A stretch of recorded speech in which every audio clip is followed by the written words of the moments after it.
Hoje, a gente vai mergulhar em um dos surtos mais bizarros da história moderna. Uma história real sobre uma epidemia de risos que aconteceu em Tanganica. Pensa só, uma condição completamente misteriosa que se espalhou e acabou afetando mais de 1.000 pessoas numa mesma região. E não foi algo passageiro, não. Essa condição durou 1 ano e meio, 18 meses, paralisando comunidades inteiras.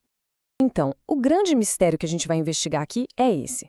Como é que o riso, algo que a gente considera tão bom, se tornou uma epidemia capaz de debilitar tanta gente?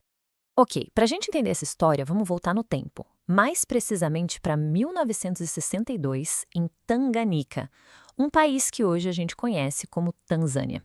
Foi lá que tudo começou. E o mais curioso é que esse fenômeno todo começou de uma forma muito pequena, com apenas 3 estudantes de um internato que era administrado por uma missão religiosa. O que começou com 3 virou uma bola de neve. Em poucas semanas, o riso que ninguém conseguia controlar já tinha se espalhado para 95 das 159 alunas da escola. A situação ficou tão fora de controle que eles tiveram que fechar a instituição. Só que aí é que tá. Mandar as alunas para casa, que parecia ser a solução óbvia, na verdade só piorou a situação. A medida acabou acelerando o contágio. E aqui a gente consegue ter uma ideia clara de como isso aconteceu. O surto começa em janeiro na escola, em março, com o fechamento, as alunas voltam para casa, em abril e maio, a epidemia já tinha chegado a uma aldeia próxima, Natchamba, afetando mais de 200 pessoas.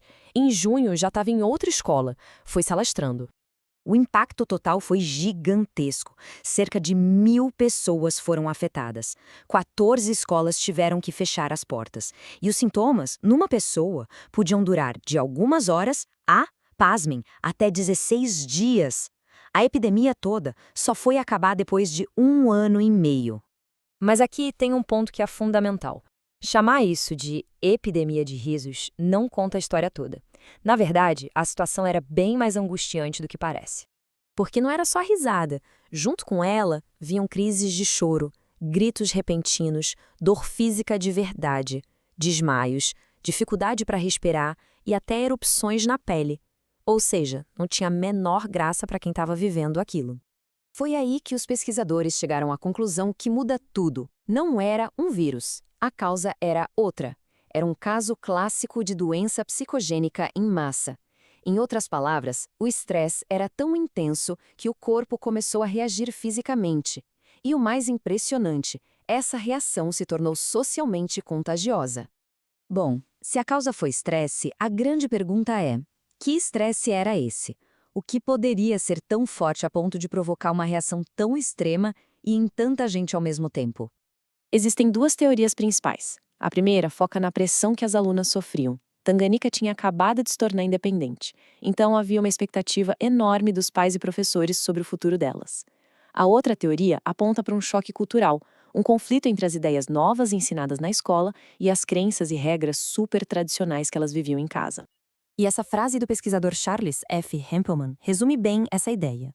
Ele sugere que esse tipo de doença é como um último recurso para quem não tem voz ou poder. É o corpo encontrando uma forma de gritar que algo está errado. E faz sentido, né? Eram jovens, com pouco poder de decisão, no meio de uma transformação gigantesca do país. Essa epidemia pode ter sido um protesto do subconsciente delas. No fim das contas, esse evento de 1962 não é só uma história estranha do passado. Ele revela algo muito profundo sobre a gente. É um lembrete muito poderoso de que a saúde da mente e a do corpo estão totalmente conectadas. O estresse psicológico de um grupo pode, sim, se transformar em sintomas físicos, reais e que se espalham. E isso nos deixa com uma reflexão final. Se a mente sob pressão pode tornar o riso e o choro contagiosos, o que mais pode acabar se espalhando entre nós, ainda hoje, quando a ansiedade coletiva aumenta?